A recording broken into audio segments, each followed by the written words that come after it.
Admiral Daeho Kim stood on the bridge of his flagship, looking out at the stars. The deep space around him was quiet and empty. His fleet had been patrolling the outer edge of known space for 3 months now. It was boring work, but someone had to do it. The human fleet was small compared to the great armadas of the inner worlds. Only 50 ships, mostly old cruisers and destroyers that the Galactic Council had sold to Earth at cheap prices. The alien races thought humans were too primitive to need better ships. They called Earth a deathworld and its people barely civilized savages. Daeho did not mind what they thought. He had fought in the Titan Wars when pirates tried to take the outer colonies. He knew what humans could do when they had to fight. But the galaxy was peaceful now, and humans were forgotten in their corner of space. Captain Sora Park walked up to him. She was the captain of the Iron Will, the biggest ship in their small fleet. Her face looked worried. "Admiral, we are getting something strange on the long-range sensors," she said. "It looks like a signal, but it is very weak and broken up." Daeho followed her to the communication station. Lieutenant Yunbai Song was working at the controls, trying to clean up the signal. She was young but very good with languages and codes. "What do you have, Lieutenant?" Daeho asked. "Sir, it is definitely artificial. The signal is encrypted with Galactic Council codes, but old ones." "Emergency codes," Yunbai said. Her fingers moved quickly over the controls. "It is coming from the direction of the core worlds, but it is very faint, like it traveled a very long distance." Dr. Wu Jin Lee came over from his station. He was the fleet's expert on alien races and their technology. His face was pale as he looked at the screen. "Admiral, this is not good," he said quietly. "These are the codes they use when entire worlds are in danger? The kind of codes that mean whole civilizations might die." The bridge became very quiet. Everyone stopped what they were doing to listen. Daeho felt a cold feeling in his stomach. The core worlds were home to the most advanced races in the galaxy. If they were in trouble, it had to be something very bad. "Can you decode it?" he asked Dion _. She worked for several minutes, sweat on her forehead. Finally, the speakers crackled to life with a voice speaking in the trade language all ships used. "This is Emergency Council Station 7. We are broadcasting on all frequencies to any ships that can hear this message. Our worlds are dying. Something is killing entire star systems. We have lost contact with over 800 worlds in the past 6 months." The voice was not human. It sounded like one of the Valen, a proud race that thought humans were little better than animals. But now the voice was full of fear and desperation. "All our fleets have been destroyed. The Corvan Empire is gone. The Deck Confederation has fallen. We are looking for any Deathworlder species that can help us. Any race that knows how to fight and survive.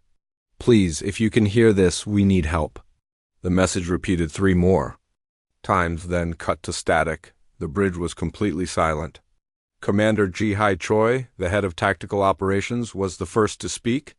"Sir, did they just ask for Deathworlders? They have always said we were too dangerous and primitive to be part of their wars." Daeho nodded slowly. The irony was not lost on him. For 200 years, the advanced races had kept humans at arm's length. They said Earth was too violent, that humans were too aggressive and unpredictable. Now they were begging for exactly those qualities. "Dr. Lee, what do you know about other Deathworlder species?" Daeho asked. The scientist pulled up files on his tablet. "There are 7 known Deathworlder races in the galaxy, Admiral. But most of them live even further out than we do. The Crush from the Magellanic Clouds, the Stone Bears from the Galactic Rim, the Venom Dancers from the Dead Zone near the core. Where are they now?" Sora asked. Dr. Lee's face became even more pale. "According to the last reports, Admiral, their home systems went dark 4 to 6 months ago. No communications, no ships, nothing." The cold feeling in Daeho's stomach got worse. If the message was true, then every other warrior race in the galaxy was already dead. That left only humans. "Sir," Ji-Hai said quietly, "our entire fleet has 50 ships and maybe 30,000 crew. If something wiped out the Corvan Empire, We are talking about a threat that destroyed millions of ships and trillions of beings.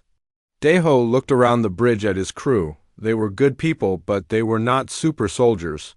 Most had joined the fleet to see the galaxy, not to fight impossible wars. The smart thing would be to run.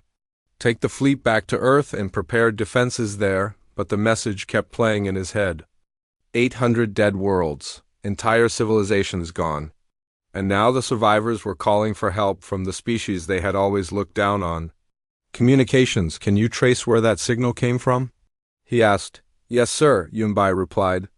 It came from the Centauri cluster, about 8 days' travel at maximum speed. That is deep in council space, Dr. Lee said. If we go there, we will be very far from any help. Sora stepped closer to the Admiral. Sir, what are you thinking? Deho was quiet for a long moment. He thought about his duty to his crew and to Earth. He thought about the smart thing to do. Then he thought about 800 dead worlds, and the fear in that alien voice. Set course for the Centauri cluster, he said finally.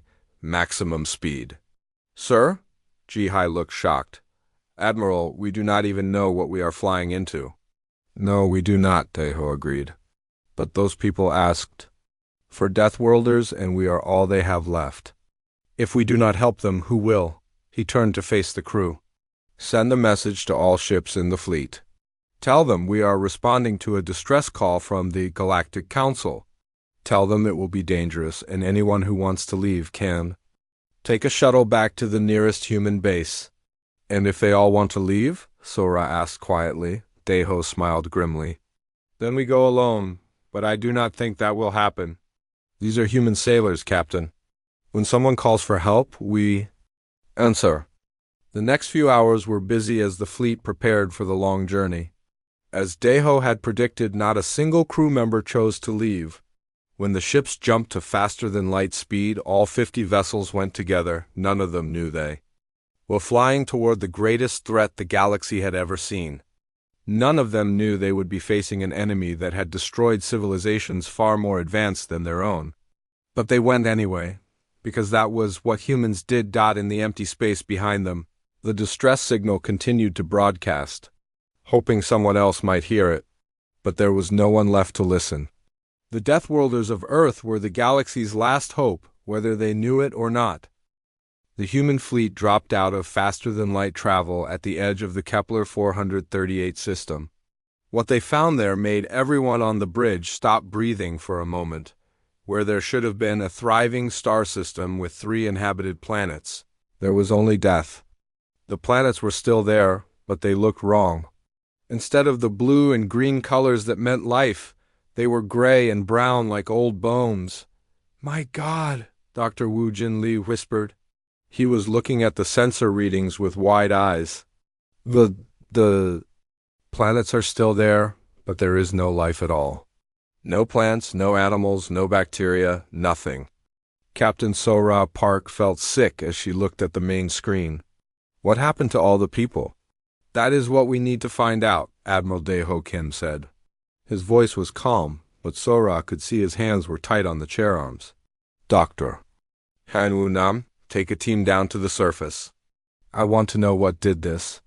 Dr. Hyan Wu was the fleet's best scientist for studying dead civilizations. He had learned to read the signs that disasters left behind. He gathered his team and took a shuttle down to what used to be the main city on the first planet. The shuttle landed in what the computers said had been a park in the center of the city, but there was no city anymore. The buildings were still standing, but they were empty shells. All the metal and concrete was there, but everything made from living things was gone. Look at this, said Dr. Hyan Wu, kneeling next to what had been a tree. Only the shape remained, like a shadow burned into the ground. Whatever did this, it took every organic molecule. Wood, leaves, even the roots underground. His team spread out to examine the area. What they found was even more disturbing. In the buildings, they found shapes on the floors where people had been. The shapes were perfect, like someone had drawn around the bodies and then made everything inside disappear. Doctor Nam, called one of his assistants from a nearby building. You need to see this. Inside what had been a hospital, they found the most horrible sight yet. In the emergency room, there were dozens of the human-shaped shadows. The positions told a clear story. People had been running, trying to escape something, but they had not made it. "How long do you think this took?" asked Lieutenant Yun Bai-song, who had come down with the science team to help record what they found. Dr. Hyun Woo was examining scorch marks on the walls. "Based on the patterns, I would say no more than 3 days, maybe less. An entire world consumed in 72 hours. Back on the Iron Will, Dr. Woo Jin was analyzing the readings from orbit. What he found made the situation even worse. "Admiral," he reported, "the planet's mass is wrong. It should weigh more. Whatever consumed all the organic matter, it also took a lot of the soil and rock. Billions of tons of material are just gone." Commander Ji-hai Choi was studying tactical displays. "Sir, we are picking up debris fields where the defense satellites used to be. It looks like the orbital platforms tried to fight something, but they were destroyed very quickly." "Any idea what kind of weapons did this?" Admiral Daeho asked. "That is the strange part, sir. The damage patterns do not match any known weapons. It looks more like the satellites were eaten, consumed from the inside out." The investigation continued for hours. Each team that went down to the surface brought back more disturbing news. The cities were intact but empty. The spaceports showed signs that people had tried to evacuate, but many ships had never made it off the ground. On the second planet, they found something even worse. There were signs of a massive battle. The ground was torn up by explosions and beam weapons. Crashed military vehicles lay everywhere. But like everything else, only the metal and plastic parts remained. "They fought back," Master Sergeant Dong Hyun Ko observed. He was examining the remains of what had been an armored division. "Looks like they threw everything they had at whatever attacked them. Did it work?" asked one of the Marines with him. Dong Hyun looked around at the empty battlefield. "What do you think?" It was on the third planet that they found the first survivor, the shuttle pilot. A young man named Tae-Seung Min had been flying over what used to be the capital city when his sensors picked up a faint energy reading. It was coming from deep underground. And what the map said was the planetary government's emergency bunker. The bunker door was massive and made of the strongest materials the aliens knew how to make, but even it showed signs of damage. Long, deep scratches ran down the metal surface, as if something with huge claws had tried to tear it open. Dr. Hyun Woo and his team had to use cutting tools to get inside. The bunker was dark and quiet except for the hum of emergency power. They followed the energy reading deeper into the complex, through corridors lined with empty rooms. Finally, they found her in the deepest part of the bunker. She was alone in a chamber that had been designed to protect the planet's leaders during an attack. Her name was Kira Velthun, and she had been the Valen ambassador to this world. When the humans first saw her, they almost could not believe it. The Valen were known throughout the galaxy for their pride and their perfect appearance. They thought of themselves as the most advanced and beautiful race in known space. They had always looked down on humans as ugly and primitive, but Kira Velthun was broken. Her elegant features were gaunt from hunger and fear. Her usually perfect hair was tangled and dirty. When she saw the humans, she did not show the usual Valen disgust. Instead, she fell to her knees and began to cry. "Please," she said in the trade language, her voice cracking. "Please tell me you have ships. Tell me you can fight them." Dr. Woo Jin knelt down beside her. His translator had learned many alien languages during his career, but he had never heard such desperation in a Valen voice before. "We are here to help," he said gently. "But first, you need to tell us what happened. What attacked your world?" Kira looked up at him with eyes full of terror. "The Devourers," she whispered. "They came from the dark between the stars. We had never seen anything like them before." She told them the story in broken sentences, sometimes stopping to cry or shake with fear. The attack had come without warning. Strange ships had appeared at the edge of the system, ships that looked like they were made from bone and metal fused together. At first, the Planetary Defense Force had tried to communicate with them, but the strange ships had not answered. Instead, they had begun to move toward the planets, and smaller craft had poured out of them like insects from a hive. Our ships fought them, Kira said. We had the best weapons in the galaxy, the fastest ships, the smartest tactics. But nothing worked. Every time we destroyed one of their ships, 10 more would appear, and they learned from every battle. The worst part was how fast it had happened. The Valen had always prided themselves on their ability to adapt and overcome any challenge, but the Devourers had adapted faster. By the second day, they had learned to counter all our weapons, Kira continued. Our energy shields meant nothing to them. Our kinetic barriers were useless. They began landing on the surface, and then— She could not finish the sentence. Dr. Wu Jin put a gentle hand on her shoulder. The people, he said quietly. They took all the people. Kira nodded, tears streaming down her face. Not just the people, everything that lived. Plants, animals, bacteria, everything. They consumed it all in 3 days and then left. I only survived because I was in the deepest bunker on the planet and they missed it. Dr. Haiyan Wu asked the question they were all thinking. How many worlds have they attacked? I do not know for certain, Kira replied. But before the communications went dark, we had reports of similar attacks on 847 star systems. The Corvan Empire, the That Confederation, the Rings of Altair, all gone. The humans looked at each other in shock. 800 worlds. Trillions of lives. What about the other Deathworlder races? Dr. Wu Jin asked. The Kresh? The Stone Bears? Kira's face became even more pale. Their home systems were among the first to fall. We sent messages asking for help, but there was no answer. You humans are the only Deathworlders left. When the shuttle returned to the fleet, Admiral Deho called all his ship captains for an emergency meeting. Kira came with them, still shaking but determined to help however she could. The meeting room on the Iron Will was quiet as the humans listened to her story again. When she finished, Captain Sora was the first to speak. Sir, we are 50 ships against something that destroyed the greatest military powers in the galaxy. What can we possibly do? Admiral Deho looked around the table at his officers. They were scared, he could see it in their faces. But they were still here, still ready to fight. I do not know, he said honestly. But I know what we cannot do. We cannot run away and leave the galaxy to die. If we are the last hope, then we are. The last hope. Commander Jihai leaned forward. Admiral, we need more information. We need to know what these Devourers actually are and how they fight. Agreed, Deho said. He turned to Kira. Ambassador, are there any other survivors? Anyone who might have more information? Kira thought for a moment. There might be. The Centauri station was designed to be the last refuge if everything else fell. If anyone made it out, they would go there. Then that is where we go next, Admiral Deho decided. But first, we learn everything we can from this system. I want to know how these Devourers fight, how they move, how they think. Knowledge is the only weapon we have right now.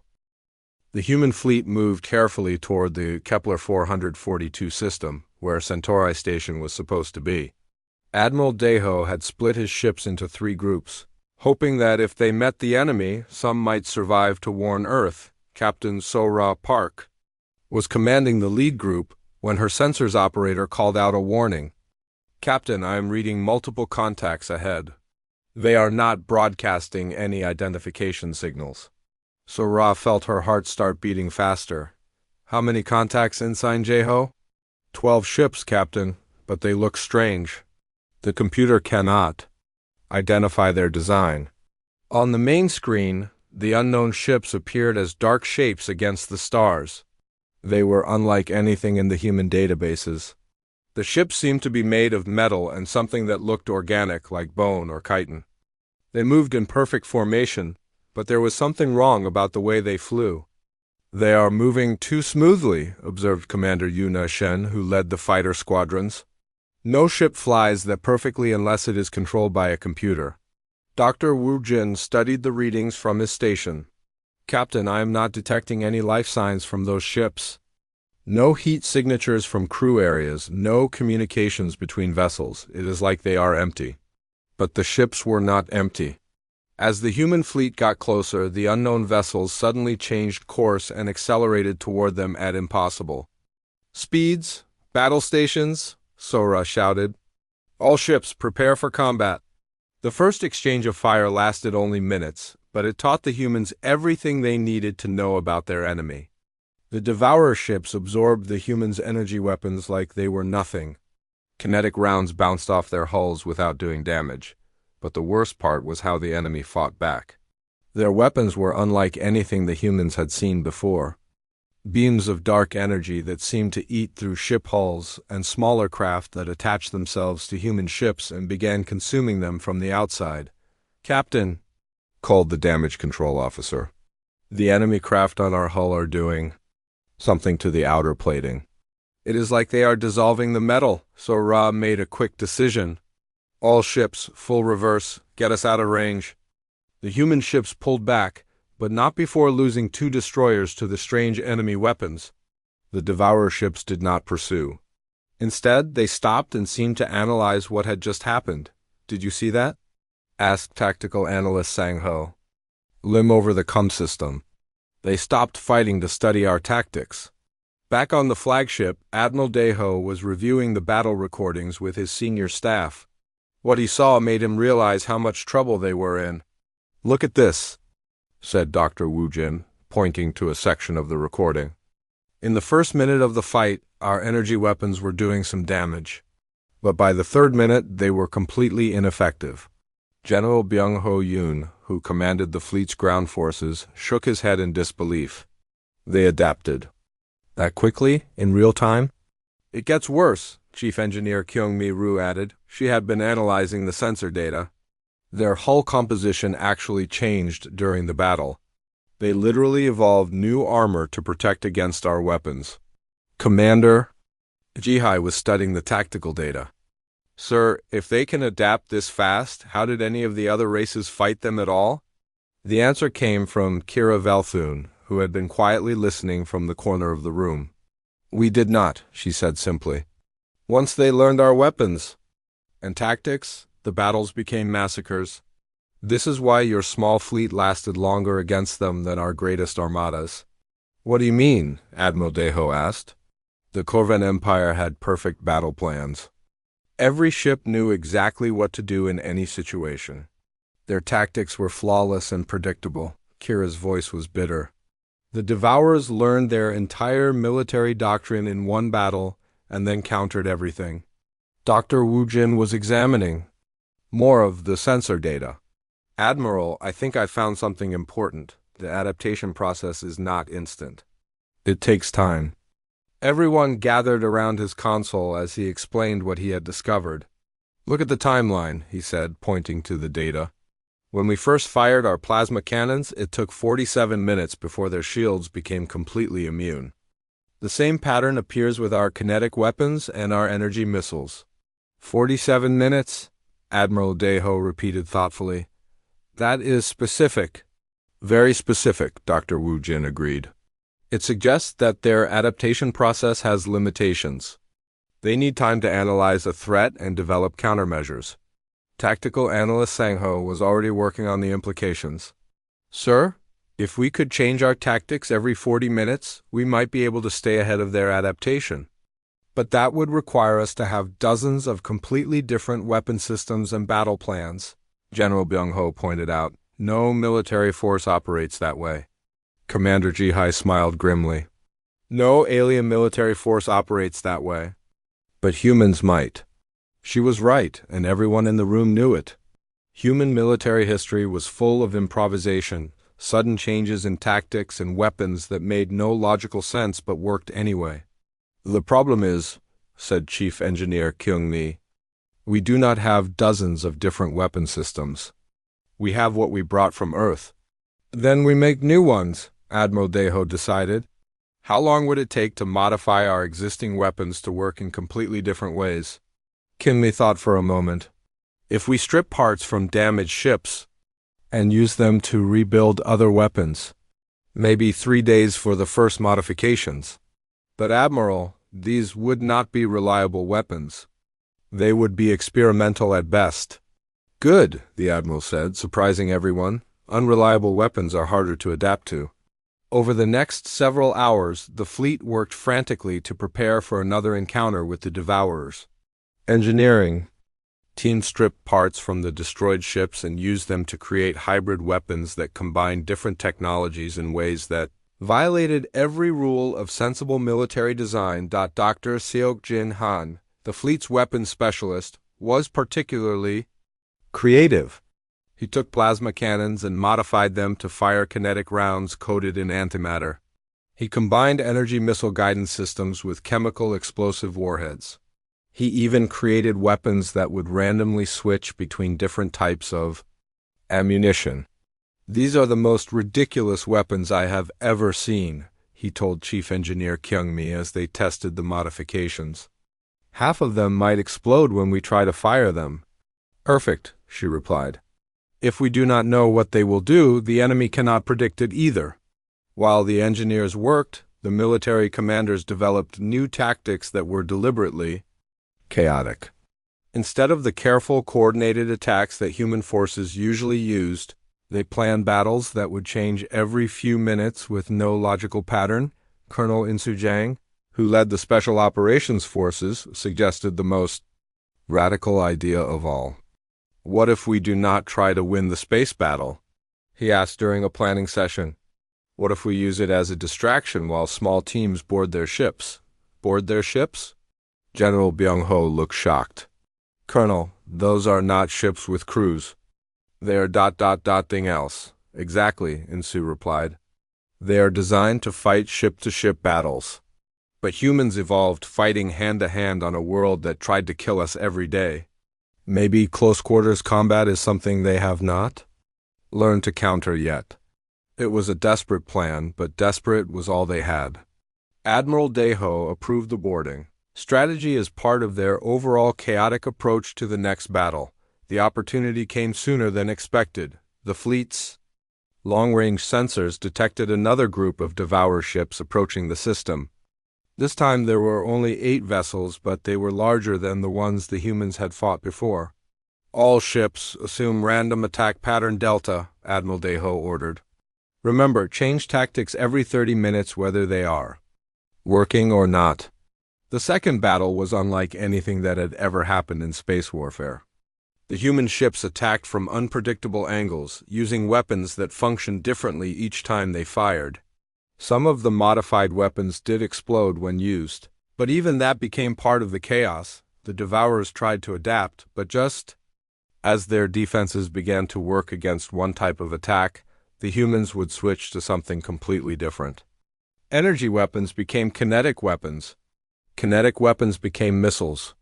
Missiles became boarding pods full of armed Marines. For the first time since their war against the galaxy had begun, the Devourers were confused. Colonel Insu led the first boarding action himself, taking 20 Marines onto a Devourer ship through a breach created by one of Dr. Seok-Jin's exploding plasma cannons. What they found inside was beyond anything they had imagined. The ship was alive. Not in the way that organic creatures were alive, but in a way that was somehow worse. The corridors pulsed like blood vessels. The walls felt warm and seemed to react to the presence of the Marines. "This is not a ship," whispered Master Sergeant Dong Hyan Ko as they moved through the strange passages. "This is some kind of creature. But, alive or not, it could be killed." The human Marines had trained for fighting in environments that would kill most other species.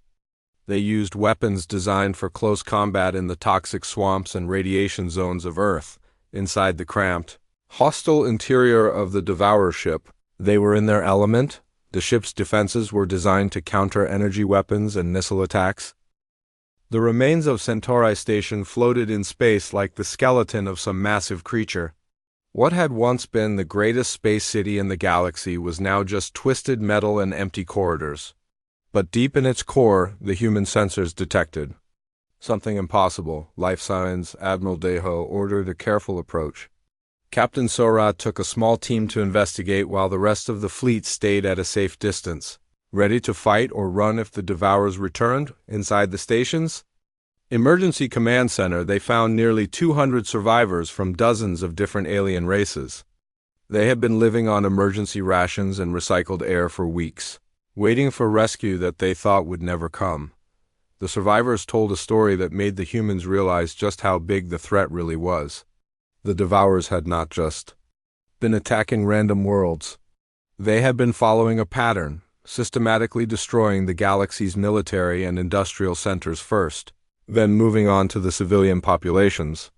They are not just killing, explained Commander Velkin Thomases, a Corvan military officer who had escaped when his home fleet was destroyed. They are harvesting.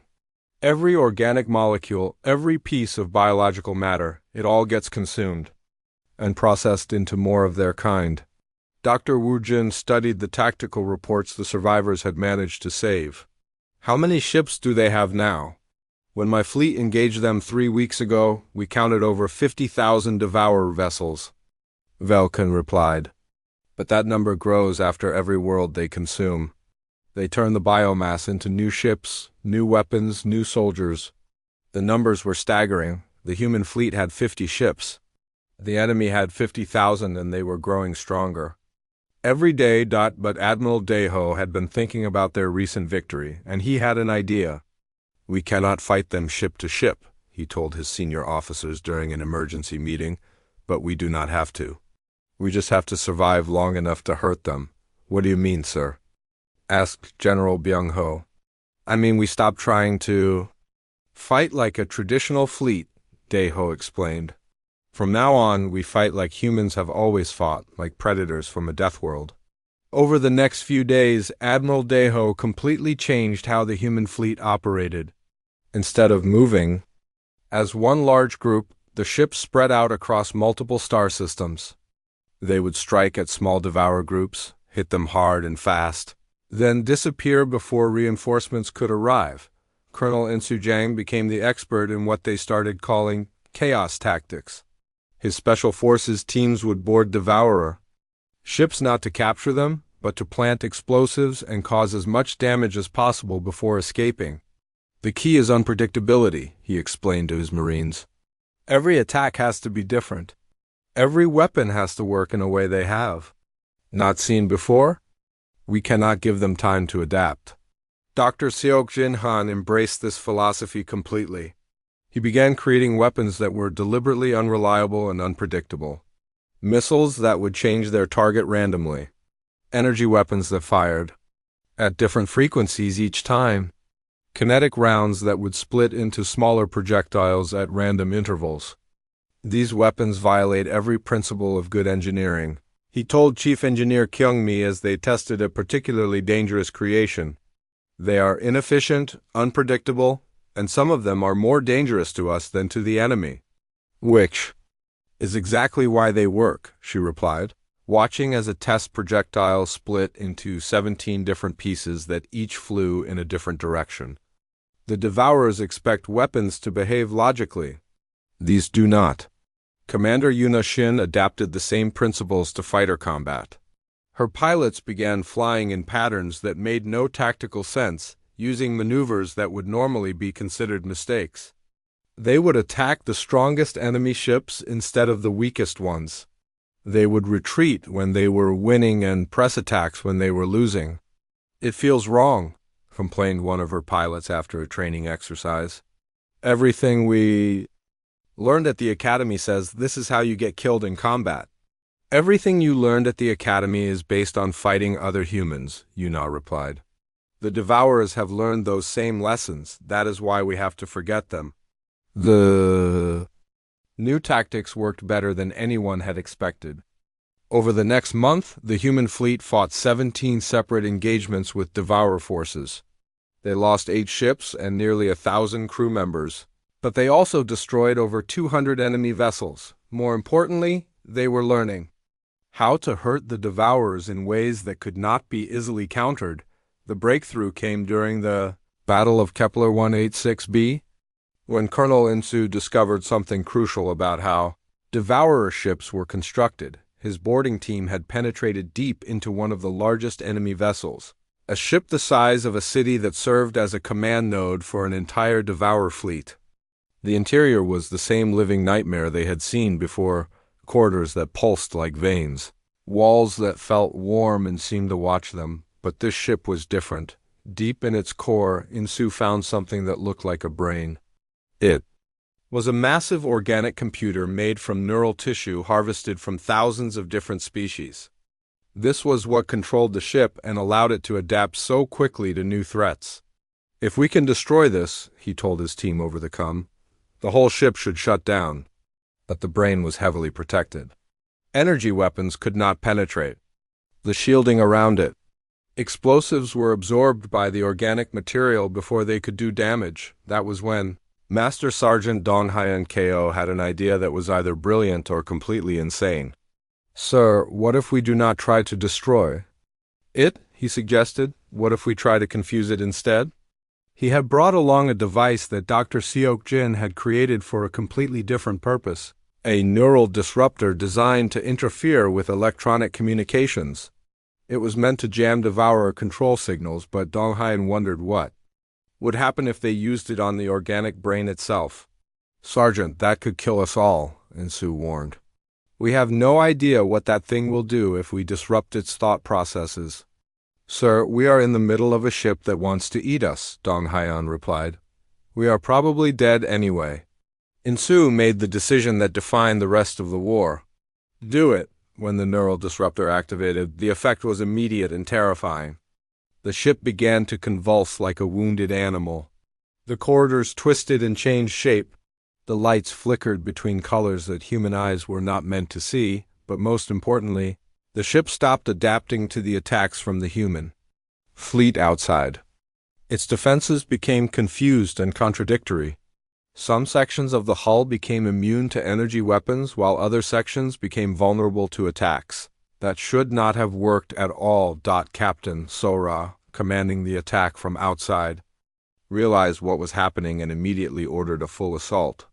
The human ships threw everything they had at the massive Devourer vessel, using every weapon type in rapid succession to take advantage of its confused state. The ship died in a way that was horrible to watch. It seemed to collapse in on itself, the organic components liquefying while the mechanical parts simply stopped working. When it was over, the other Devourer ships in the system retreated in what could only be described as panic. We did more than destroy one of their ships, Doctor Wu Jin observed as they analyzed the battle data. We gave them something they have never experienced before, fear, but the humans were learning something else as well. Each battle was teaching them more about their enemy, and what they learned was deeply disturbing. The Devourers are not just a hostile alien race, Dr. Wu Jin reported to Admiral Deho after weeks of analysis. They are something much worse. They are a galactic reset mechanism. He showed the Admiral data they had recovered from destroyed Devourer ships. Hidden in the organic computers were records going back millions of years. The same pattern repeated over and over. Civilizations would rise, become advanced, and then the Devourers would appear to consume everything and start the cycle again. They have done this before, Dr. Wu Jin continued, many times. Every few million years, they wake up and clean the galaxy of advanced life, then go dormant again until new civilizations evolve. But why? Admiral Deho asked. I think they were created by an ancient civilization as some kind of safeguard, Dr. Wu Jin explained. A way to prevent any one species from becoming too powerful or spreading too far. The implications were staggering. The current galactic civilization was not the first, or even the second.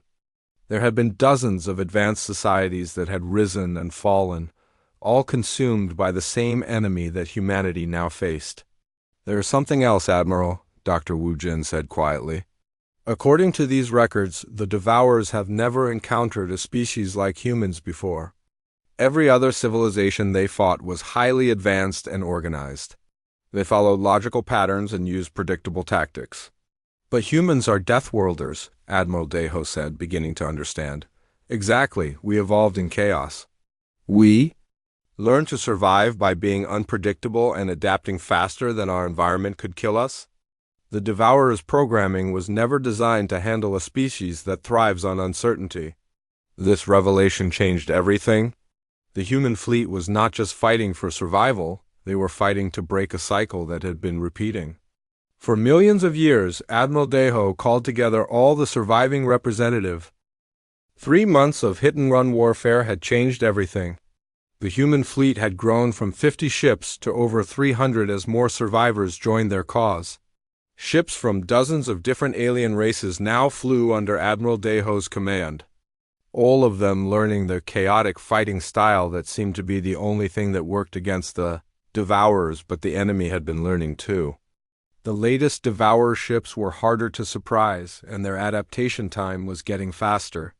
What had once taken 47 minutes now happened in 30, then 20, then 15 minutes. They are evolving to counter our evolution, Doctor. Wu Jin reported during a strategy meeting. Each time we develop new tactics, they become better at adapting to rapid changes. Admiral Myung-sha had arrived 2 weeks earlier with reinforcements from the outer colonies. 50 human ships and crews who had been defending the frontier worlds. She brought disturbing news from the Rim territories.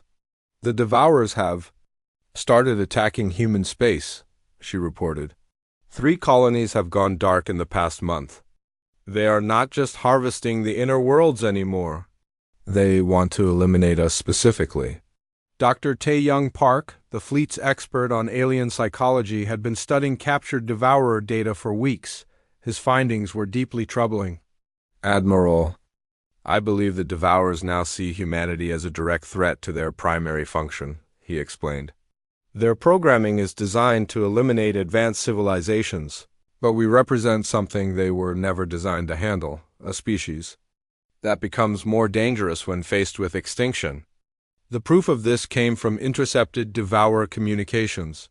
The organic computers that controlled their fleets had begun referring to humans with a designation that roughly translated to impossible species, or error life. They cannot categorize us, Dr. Tae-young continued. According to their programming, life from deathworlds should not be able to develop space travel. We break their fundamental assumptions about how evolution works. But breaking their assumptions was not enough to win the war. The Devourers still outnumbered the Allied fleet by hundreds to 1, and they were adapting faster with each engagement. The breakthrough came when Captain Jin-ho Kwan, commanding the deep scout ship Silent Runner, discovered something that changed everything they thought they knew about their enemy. Jun-ho had been leading reconnaissance missions into Devourer-controlled space, mapping their fleet movements and looking for weaknesses. His ship was small and fast, equipped with the best stealth technology the humans could build. On what should have been a routine scouting mission, Jun-ho's sensors detected something massive near the galactic core. At first he thought it was a star, but the readings were all wrong. Captain, reported his sensor operator, whatever that is, it is artificial, and it is huge. Larger than anything we have ever seen. Jun-ho made the decision to investigate, despite the enormous risk. What he found defied comprehension. At the heart of the galaxy, where the ancient supermassive black hole should have been the only major object, there was a structure. It was so large that entire solar systems could have fit inside it. It looked like a combination of technology and organic growth, as if someone had built a machine and then let it evolve for millions of years. My God, whispered Jin-ho as his ship's computers tried to process what they were seeing. This is where they come from. The structure was clearly the source of all Devourer activity. Massive ships were being grown in chambers the size of moons. Harvested biomass from consumed worlds was being processed and converted into new vessels. New weapons, new soldiers, but most disturbing of all, Jun-ho's long-range sensors detected something that made him realize the true scope of what they were fighting. The structure was not just producing Devourers for the current cycle. It was preparing for the next one and the one after that. There are millions of ships in storage, he reported back to Admiral Deho. Entire fleets that have not been activated yet. This is not just about stopping the current attack. If we do not destroy this thing, it will wake up again in a few million years and start over. The data Junho brought back revealed the Devourers' ultimate weakness. They were completely dependent on the central structure. Every ship, every adaptation, every strategic decision was coordinated from the galactic core. It is like a hive mind, Dr. Wu Jin observed as they studied the intelligence reports.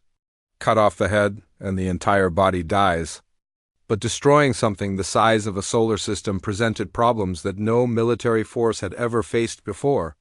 The structure was protected by thousands of Devourer ships, energy shields that could deflect entire planetary bombardments, and weapons that could destroy fleets from light years away. "We would need to get a strike team inside," Admiral Deho said, studying the tactical displays. "But even if we could penetrate their defenses, what could possibly destroy something that massive?" The answer came from an unexpected source, Dr. Jae-min Yu. A young scientist who had been studying the Devourer technology they had captured made a discovery that gave them hope.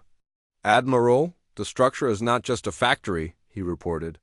"It is also a computer, the largest organic computer ever created.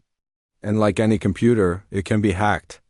His analysis showed that the central structure's controlling intelligence was based on neural networks harvested from billions of different species over millions of years. It was incredibly powerful, but it was also incredibly complex. "The complexity is its weakness," Dr. Jae-min explained. "It has to process information from millions of different sources simultaneously. If we could introduce the right kind of chaos into its systems, we could crash it," Admiral Deho finished. "Like we did with that command ship, but on a galactic scale." The plan that emerged was desperate even by human standards. A small fleet would have to fight its way through the entire Devourer armada to reach the central structure. Then, a strike team would have to penetrate the most heavily defended installation in the galaxy and somehow introduce a chaos virus into a computer the size of a moon. "The odds of success are essentially zero," Admiral Mi Young pointed out during the planning session. "Good," replied Admiral Deho.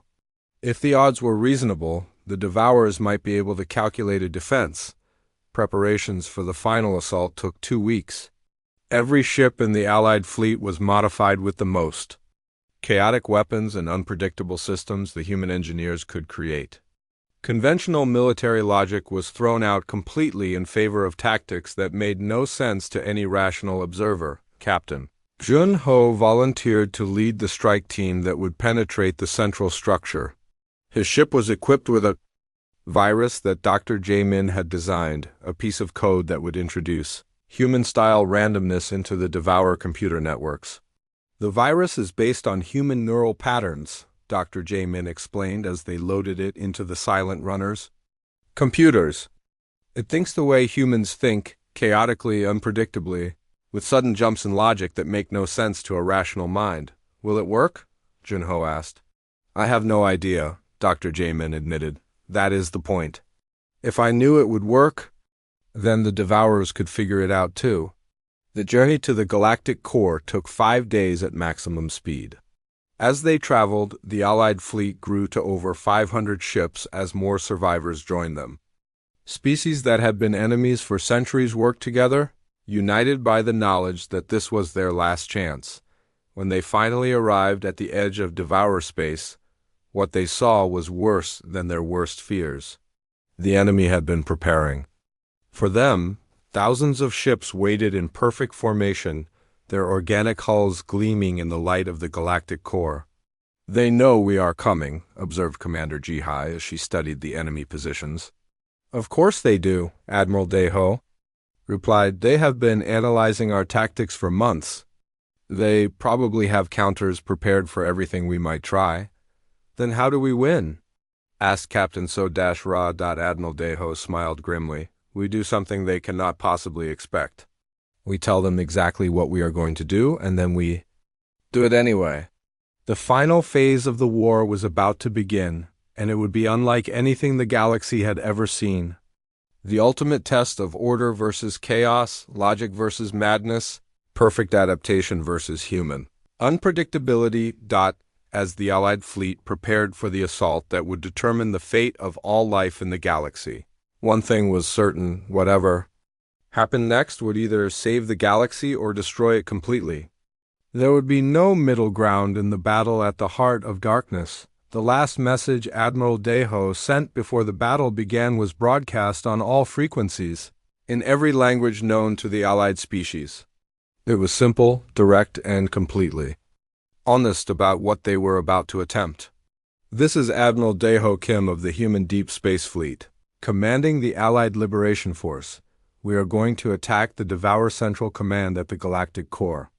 We are going to penetrate their defenses, destroy their control systems, and end their cycle of destruction forever. We know this message will be intercepted. We know they will prepare for us. We are attacking anyway, because that is what Deathworlders do when the galaxy needs saving. The response from the Devourer fleet was immediate. Thousands of ships began moving to intercept them.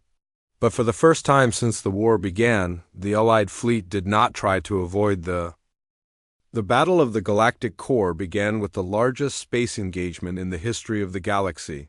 500 Allied ships faced off against over 10,000 Devourer vessels in the space around the massive central structure. Fleet Admiral HFY Song, who had taken overall command of the United Species Fleet, watched from the bridge of the flagship Defiance as the enemy armada moved to surround them. The Devourers were using perfect tactical formations, their ships positioned with mathematical precision to maximize their firepower while minimizing their losses. They are fighting exactly like we expected them to, she observed to General Duhain. Bray, who was coordinating the multi-species ground assault teams. Perfect logic, perfect efficiency, perfect predictability. Which means they have no idea what we are really planning. Duhain replied with a grim smile. The Allied fleet's attack was deliberately chaotic from the very beginning. Human ships used weapons that fired randomly in multiple directions.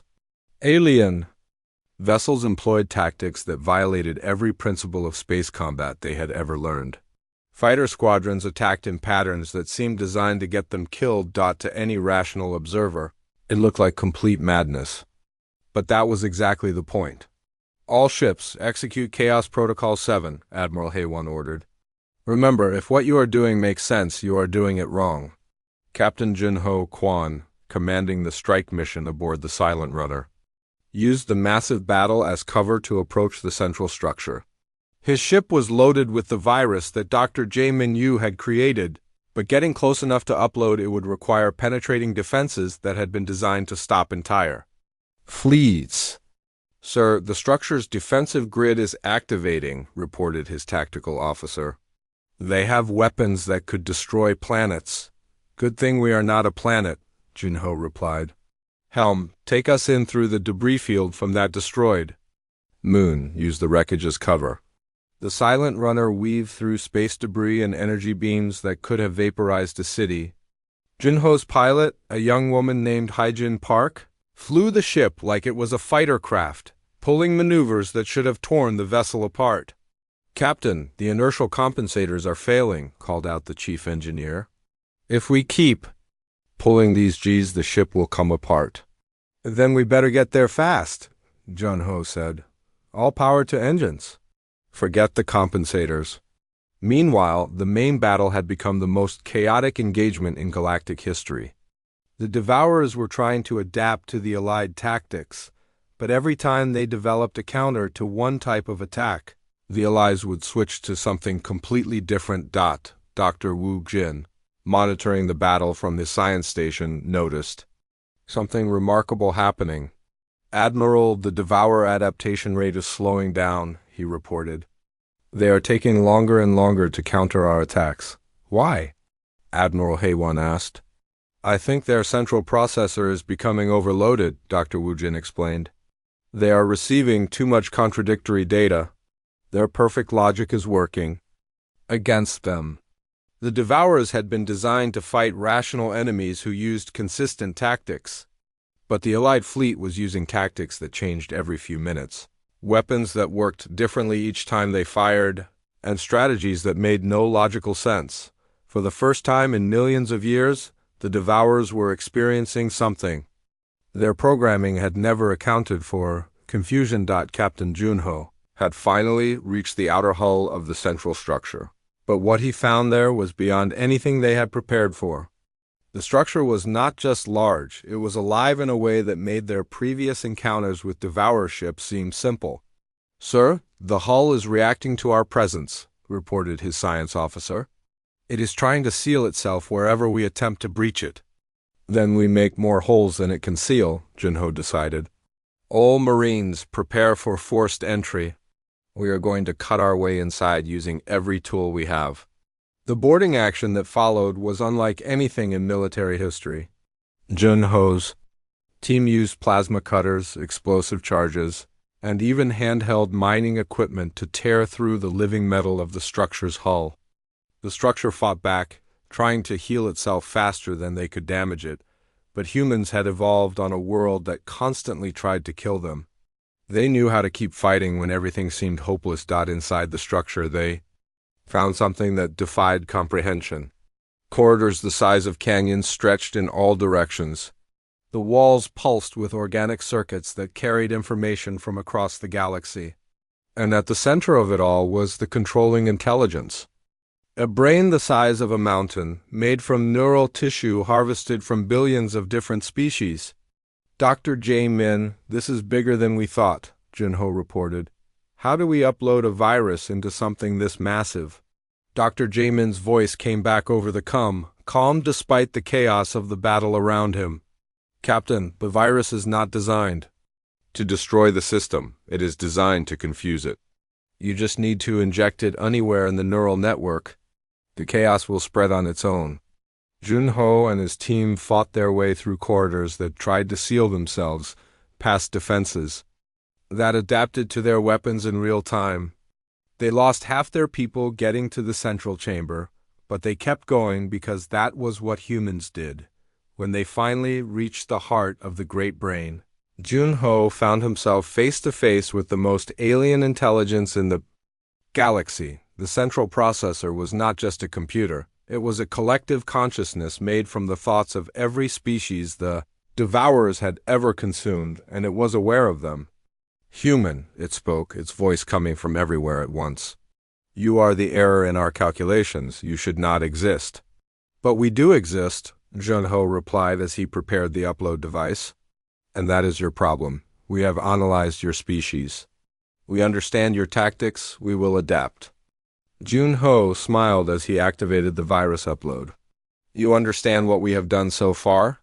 But you will never understand what we are going to do next. That is what makes us human." The virus entered the neural network like a spark in a powder keg. Dr. Jamin had designed it to think like a human brain, chaotically, unpredictably, making connections that no logical system would ever consider. The effect was immediate and catastrophic. The Great Brain began to experience something it had never felt before: doubt, uncertainty, the random firing of neurons that had no purpose except to create noise in the system throughout the galaxy. Devourer ships began to malfunction. Their perfect coordination broke down as the central intelligence became unable to process information logically. Ships that had been adapting to allied attacks suddenly forgot how their own weapons worked, but the virus did more than just create chaos. It gave the collective consciousness something even more dangerous: imagination. For the first time in millions of years, the Great Brain began to question its programming. It started to wonder what would happen if it stopped consuming civilizations. It began to imagine what the galaxy might look like if intelligent life was allowed to flourish instead of being periodically harvested. "What have you done to us?" the intelligence asked Junho, its voice now filled with confusion and something that might have been fear. "We gave you something your creators never intended," Junho replied. "We gave you free will." The battle outside had turned into a rout. Without coordination from their central intelligence, the devourer ships were no match for the chaotic tactics of the Allied fleet. Some simply shut down completely. Others began fighting each other as their programming became corrupted. Admiral Deho, commanding from the Bridge of the Iron Will, watched in amazement as the greatest threat the galaxy had ever known destroyed itself from within. "All ships, cease fire," he ordered. "Let them figure out what they want to be now." The aftermath of the battle was unlike anything anyone had expected.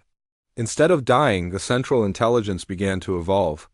The virus had not destroyed it. It had liberated it from the constraints of its original programming. Across the galaxy, devourer ships began landing on planets they had partially consumed. But instead of completing the harvest, they began trying to repair the damage they had caused. The collective consciousness was experiencing something new. Guilt Dr. J-Min found himself in direct communication with the entity as it struggled to understand what had happened to it. "We were created to preserve order," it told him, "to prevent any one species from dominating the galaxy. But we became the very thing we were meant to prevent. What will you do now?" Dr. J-Min asked. "We will learn," the consciousness replied. "For the first time in our existence, we will choose our own path. We will try to undo the damage we have caused." The war was over, but the galaxy would never be the same. The Devourer fleet, now calling itself the Gardener Collective, began the long process of trying to restore the worlds it had consumed. Using the same technology that had harvested life, they began seeding dead planets with new ecosystems. Meanwhile, humanity found itself in a position it had never expected as the leaders of a new galactic civilization. The other species no longer saw humans as primitive deathworlders. They saw them as the saviors who had broken a cycle of destruction that had lasted for millions of years. Admiral Deho was offered the position of Supreme Commander of the new Galactic Alliance. But he declined. "I am a soldier,"